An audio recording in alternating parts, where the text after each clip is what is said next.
Hi, this is Dr. Burns, My name is Dana Langford. My name is Dr. Dominic Sportelli. and this is stuff No one. no one talks about.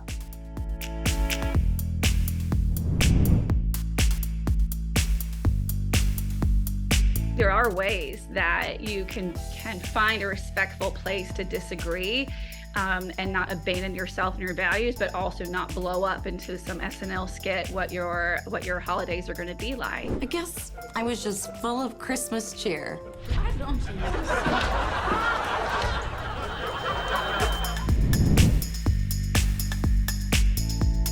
It has to take all parties being willing to not cause harm to the relationship by standing up for what their values are. And if you're going to debate, have the vibe of debating, and this is what I say to anybody in family or friend-wise, is everyone needs to consent to this being a debate. Instead of it, I'm going to come at you and tell you what is what. It is, are you interested in a discourse about this that is equal and respectful, and we're going to listen. I think the other part of it is that, there are some things that you just know what your point of view is, and there's not going to change it. But if there's any way to understand someone else's point of view from a compassionate place, then find those places too. But I think everyone needs to have the line of where you're going to be okay, and we're going to preserve the relationship, and silence is a part of the problem as well. What you're saying, Dr. Juliana, about respect, I think that comes up a lot with this whole conversation. And same for me in my family. There are a lot of differences, and I think that the key for me has been having self-awareness, practicing active listening, and having compassion, and consenting to having this conversation. And bringing it back from a mindfulness perspective, I think that the most important thing you can do is to just be aware of what's happening within you. I'm a big fan of going for walks. I love walking when people are around. I'm like, I'm going to just go take the dog on a quick stroll around the block, or I'm just going to go and sort of express or exercise what is happening in my physical body, so that I can come back feeling more grounded and feeling more aware and feeling more compassionate. But I think the component that overarches all of those ideas is respect. My big issue with the overindulging during the holidays is how we beat ourselves up about it. That's my issue with it. When we have our family all together, we do tend to overindulge because that's how we show love, so the more that you eat, the more that you're loving everybody around you. And that is the absolute truth. It's not only part of our culture, but it's everybody's culture, right? Everybody gets together and cookies and things that I don't normally will eat. But just to say, listen, I appreciate that you brought this cookie that you made, okay, and that you did it out of love. My mother always said that she cooks out of love. That's why it tastes so good. So, and she's absolutely right. I love what you're saying, Dr. Manaya. Obviously, I can relate. Culturally, it is, food is our love language. That is how we express how we feel. And, growing up in also a very Latin and Hispanic household, it was the way that we showed love and appreciation for our family. Like my abuelita would start cooking Christmas, meals for like weeks before. She's prepping, she's grinding corn, she's doing all of the things. And so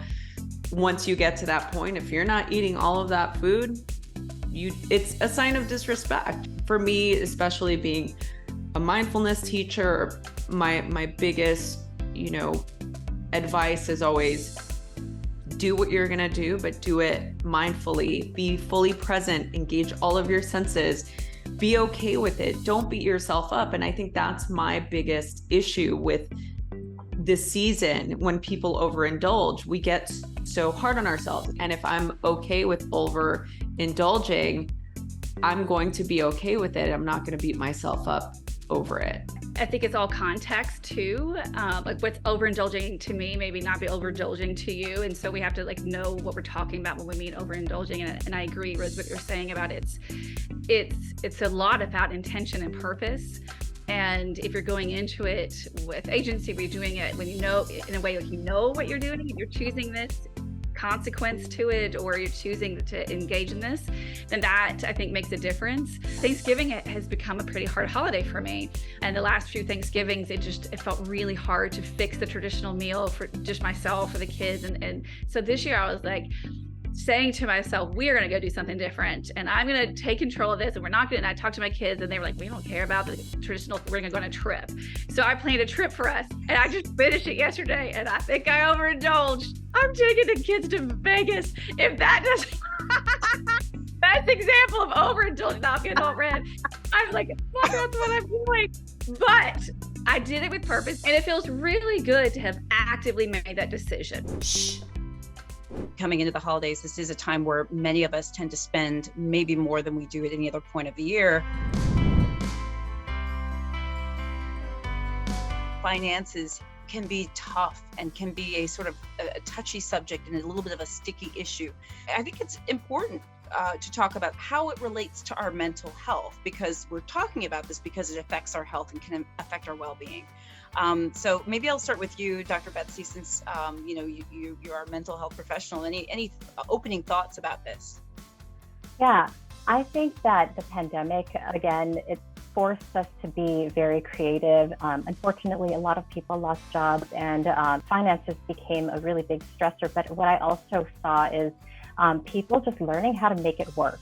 A huge shift that I've seen is that people were able to see that maybe spending money wasn't really the source of happiness after all. I think just having a different perspective on money, making sure that we learn how to budget in a healthy way. What are things that we need, being able to let go of things that we don't necessarily need. What I've been able to see is that people were able to adjust to these difficult changes. Betsy, your comment about spending not equating happiness is something that I think became very apparent to me during the pandemic. You know, I think when you're really busy, it's really easy to just spend and forget that you have an item already, or forget that you have food at home and you don't need to stop and get fast food or takeout. The pandemic was really a fantastic pause in some ways to take a look at our habits and our patterns of activity. And so I think that it has become a real place of introspection.